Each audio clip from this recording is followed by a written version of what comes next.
Hello everyone, hello Space Monkeys, hello BGNE fans. My name is Guillaume Brunier. I'm senior producer on BGNE 2 and I'm here with Émile Morel, associate creative director. We are going to show you in a few moments our E3 2018 demo for the first time. We're very excited to share this with you guys. Here with us are Audrey, our level design director. She's going to be playing the demo for us, and she's joined by Johan, our lead QC. He's going to also be playing the game with us. Just before we start, this is an early build. As I said, we're very excited to share it with you, but consider everything you see as a work in progress, of course. So this is our E3 2018 demo. This is the version in which we added a lot of contribution from the community, but we'll see that in a few moments. So press the button, guys.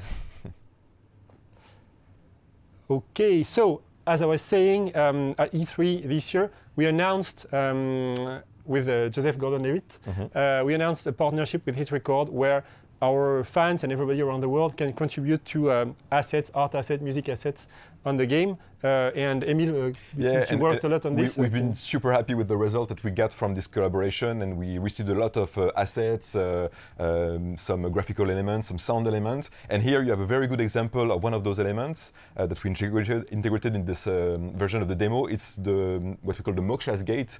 It's actually a drawing that is been made by hybrids, who actually, for them, Moksha is very important. It's a legend, it's a myth, it's this mysterious gate floating in space, and they hope that one day they will be able to cross through that gate to maybe reach a safe haven. So hybrids who are considered, as slaves in this world actually dream about moksha, and they like to draw it on the walls, like you see on this image. And here. so this image has been made by the community. By the community, and and we're going to see more of them. More example of that in the demo. Exactly. Okay. Yeah. Okay, so BGNE 2 is an online action-adventure RPG that you can play alone or with your friends in co-op. And by the way, you can join in, join out anytime during the adventure so that you team up with your friends. Here, the demo today is going to be 2 players. So Johan, who just joined, is playing a hybrid monkey character that he completely customized, choose at the beginning of the game. Right? You choose your character at the beginning of the game, like any RPG, and you customize it with a weapon, with gear, etc. And Audrey is playing this female character that she also customized, and she customized it so that she looks like Shani in the she can look trailers. like Shani, exactly. So everyone is playing their own character. That's very important for us, right? You choose your character and you create your own character and your own path. Well, we can start progressing through this room. Maybe you can. So to give a bit of context about where the characters are at this point. So we are on the planet Soma, which is one of the main planets in the game, and more specifically, we are in Ganesha City, the city that we saw in our first trailer. And our 2 characters here, I've heard about some hybrids trafficking, some weird experiments taking place in this old abandoned temple. So at this moment they are exploring this temple to discover some mysteries, and they actually don't know what they are going to find in this temple. We can easily imagine that they gathered information through their investigation, through their previous adventures, and they led to that place, but they don't exactly know what's going on. To happen, exactly. So before we continue, something that we want to point out is that what we want the players to live in BGNE 2 is the space pirate fantasy, right? We want you to live the life of a space pirate, and to make sure that we deliver this, we've defined what for us defines a space pirate. So we can even say a space pirate captain, right? Captain, you're right, exactly. So for us, a space pirate captain has a gun, so he can shoot. He or she has a sword to fight, to close combat fighting, and a jetpack. So these are the basic abilities that you're going to be using with your characters. So really basic. on top of this, on top of this, you can equip your Space Pirate Captain with what we call augments. Augments are kind of special abilities, special powers that you will collect as you play along the game, and you can equip those augments either on your gun, your sword, or even on your character. And you can combine them, to create kind of a specific deck. And these augments will really define the play style of your character. And you can shoot at your teammates. You can use those augments to annoy your teammates. So there's friendly fire with Exactly, augments. friendly fire with that. So yeah, really the augments will, like I was saying, will create your own play style and define how you progress in this adventure. Okay guys, stop fooling around. We'll continue the demo.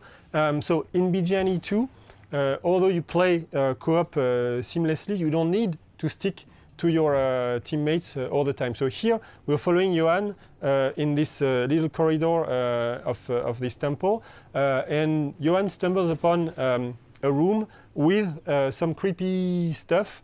And actually, when we come closer, we can see that these are hybrid monkeys parts, cut down to pieces. And what we like to say is that in this world of oppression, where citizens of the world are under a very strict control, then the pirates, they are rebelling against that established order, and they go about what they want to do, and they want freedom. Right?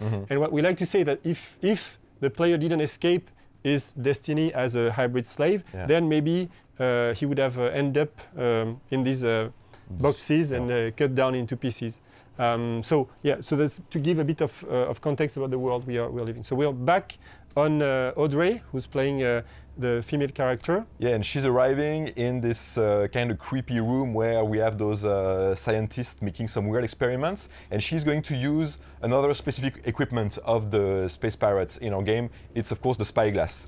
The spyglass allows you to scan your environment, scan also enemies, characters. And here Audrey is scanning those creepy scientists, and she sees that they are also equipped with specific augments. It's very important to say that augments can also be equipped on enemies and can totally change the way they will fight against you. One thing that's very key for us, and we need to repeat it again, it's enemies have the same abilities as the player. Exactly. So depending on the augments that the enemies are equipped with, they will behave totally in different ways, and you have to adapt your the way you fight them according to what they're equipped with.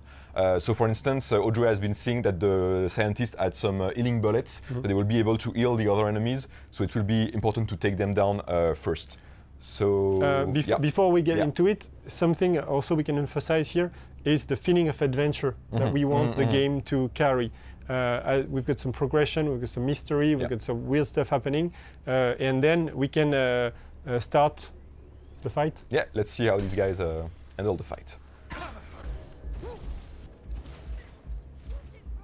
So you can see in the fight that the augments take a very, very important role. For instance, you have those domes that will slow down the enemies, so they are very important if you want to have time to actually progress next to your enemies and hit them.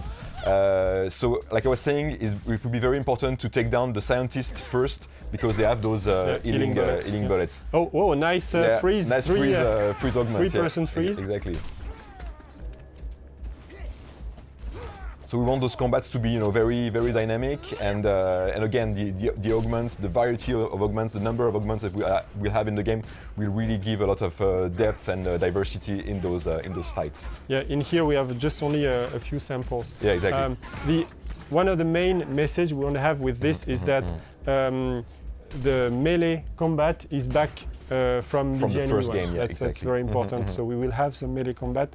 That was going to be on top of this melee combat. We'll have the augments that will give deep feeling to the fight. Yeah. So they did a great job. Good job, guys. Take down all those enemies, and now we can see that one of the hybrids that they were doing experiments on is still alive. So Johan is using the spyglass to scan this enemy.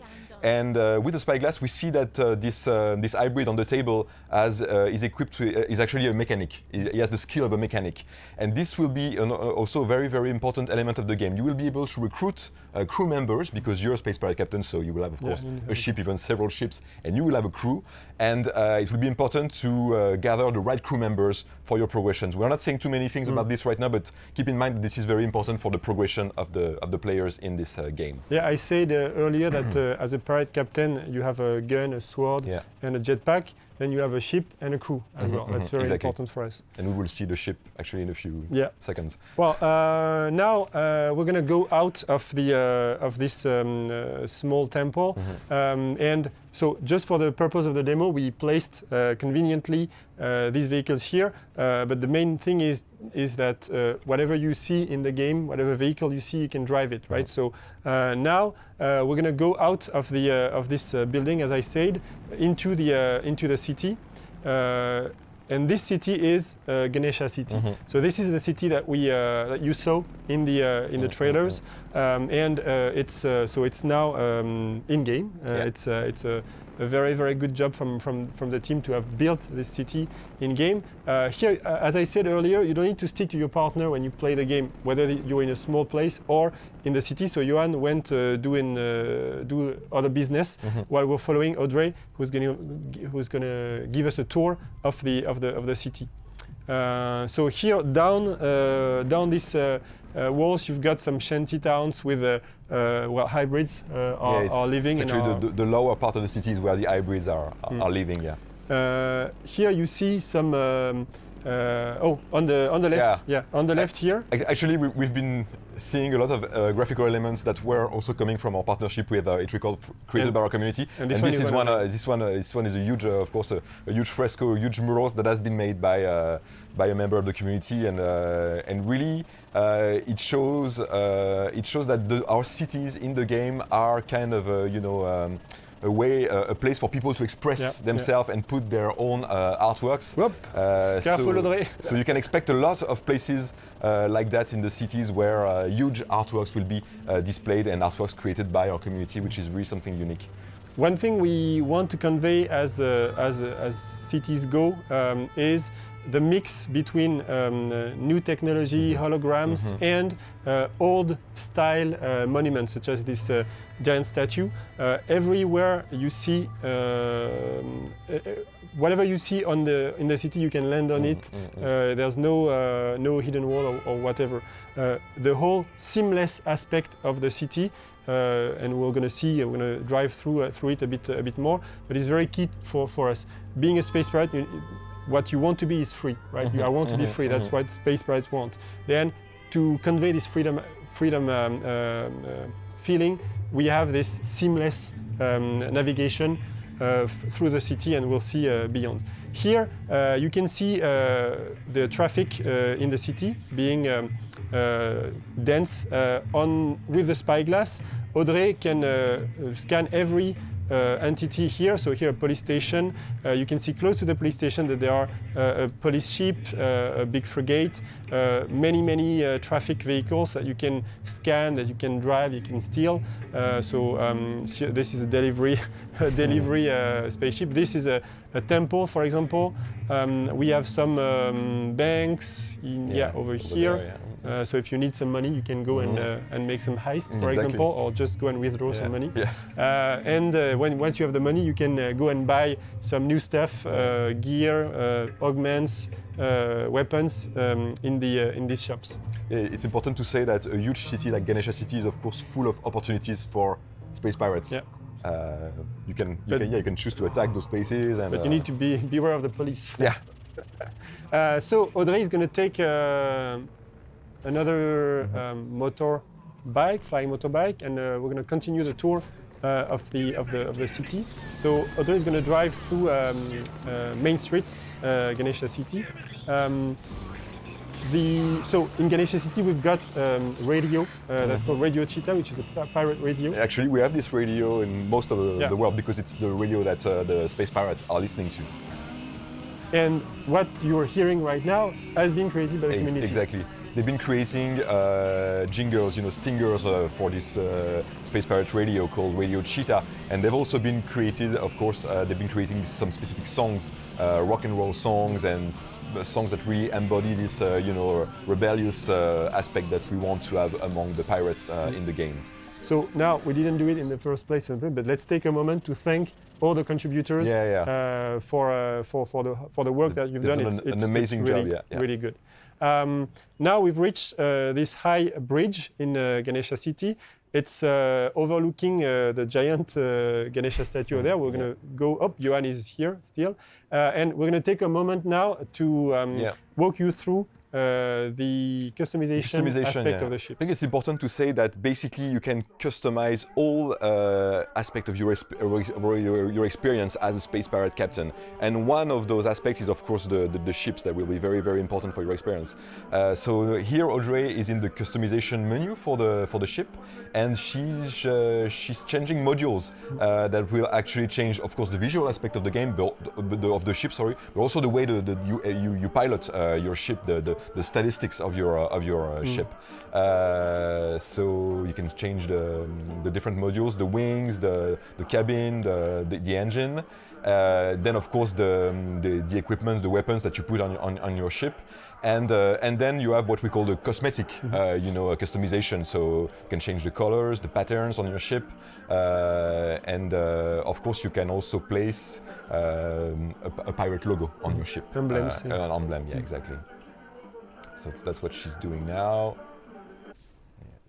So now Audrey is happy with this ship, and we see it in the game.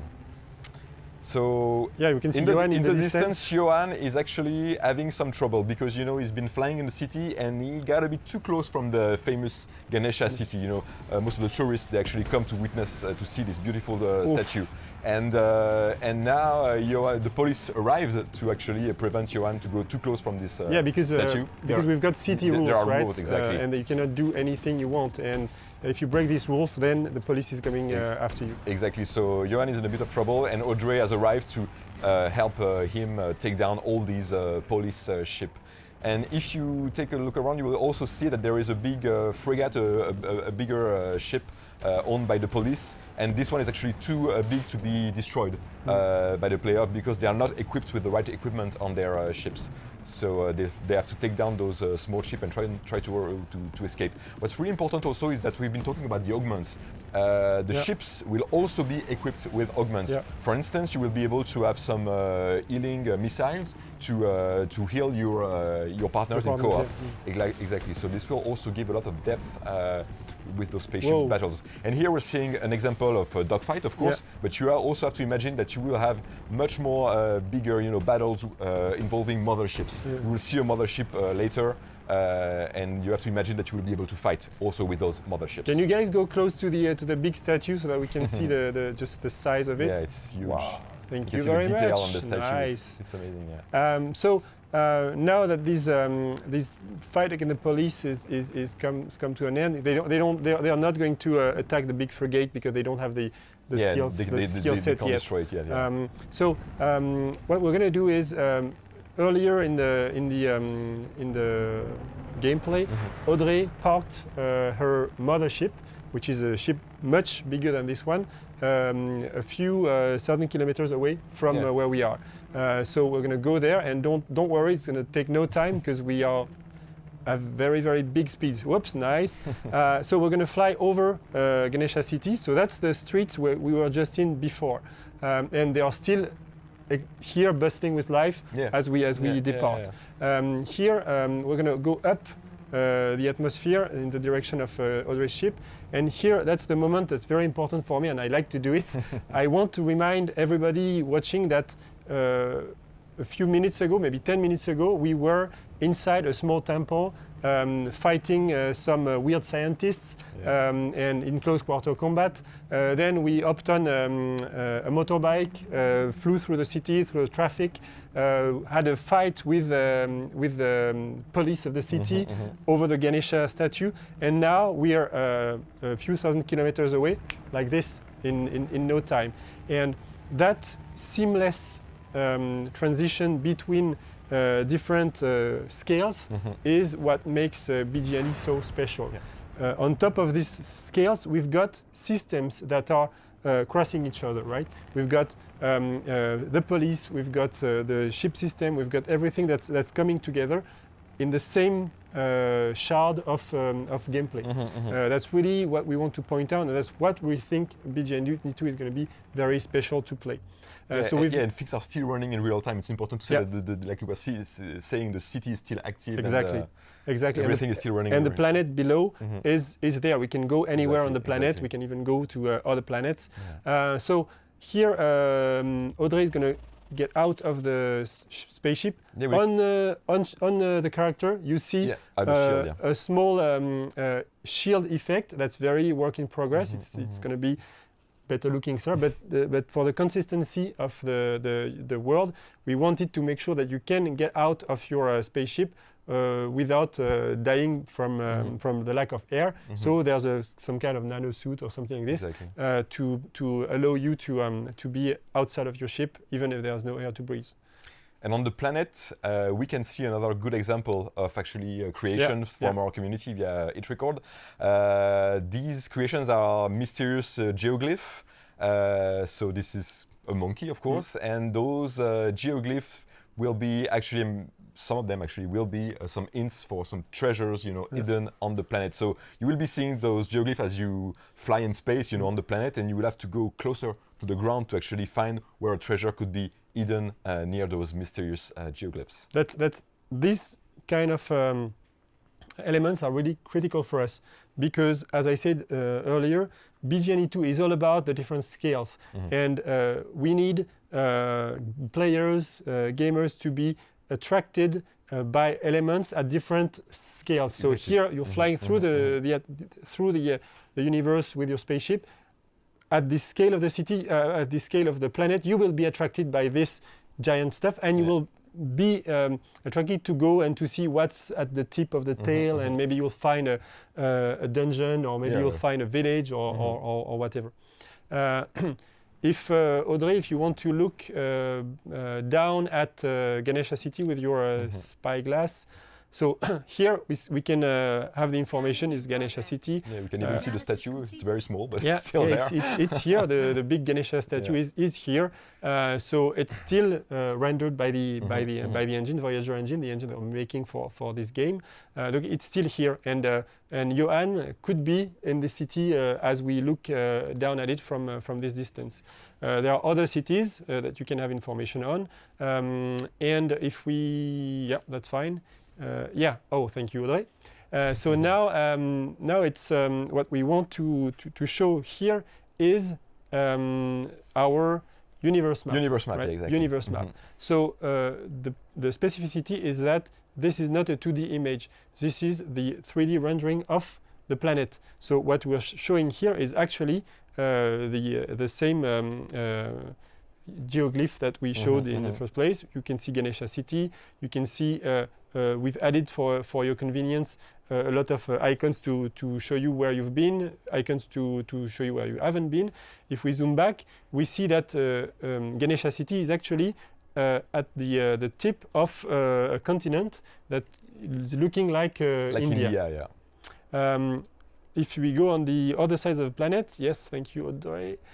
We see that this part of the planet is much less, it's much more hostile. And if you want to give some it's actually, it comes from the very specific ecosystem that we have on Soma. Soma is actually a moon rotating around a gas giant, and one side of the planet, the side where Ganesha City is always turned toward this gas giant, so protected by this huge planet, and this side here is always turned toward space. So it's frequently bombarded with huge meteorite showers, breaking the ground of the planet and creating these huge craters, basically. So if you want to zoom back, Audrey, again, here we have the planet scale, so we can still see we are in the universe map. We can zoom back again. So this is the Deus subsystem scale. You can see Deus, the big gas giant, Soma, the planet where we were, and Chandra, who is the another location for us. And we can zoom back again, and that's System 3, and the different locations that we have in System 3. And of course, at the center of System 3, there is a sun, an equivalent of the sun, and this is what creates our day and night cycle in the game. You're right. We haven't specifically created this day and night cycle. It's just the fact that planets are rotating in real time around the sun that creates our day and night cycle in the game. If you want to come back to the player's view, thank you, in no time. Thank you very much. Now, Johan is still around, I think. Yes, he is. We can see him. And as I said in the first place in the demo, you don't need to stick together at the very small. You play co-op, right? You don't need to stick together in a dungeon. You don't need to stick together in a city, but you don't even need to stick together in the universe. So you're still in the same game universe, but you can go away from your partners and join back again when you need to. So here, Johan has started to leave the atmosphere of Soma, and as you saw, as soon as Johan left the atmosphere, the fire and flame effect on the air friction. The air friction is not there anymore. So now the speeds that Johan can reach are really limitless, actually. Exactly. So that's what we wanted to share with you today. It was really a pleasure to comment this demo. Stay tuned for more. I'm going to want to wrap things up, saying that what we are trying to do with BGNE2, as we said, we want you to live the fantasy of a space pirate, your space pirate, your own space pirate. We want this to be a completely seamless experience where you can go wherever you want, whenever you want, and to play with all the systems that we have implemented in the game. And in the end, we want to make Ubisoft their own space opera. That's what drives us. Yeah. So stay tuned for more. We hope you enjoyed the demo. Thanks, the demoist. Thank you very much, and see you soon. Thank you.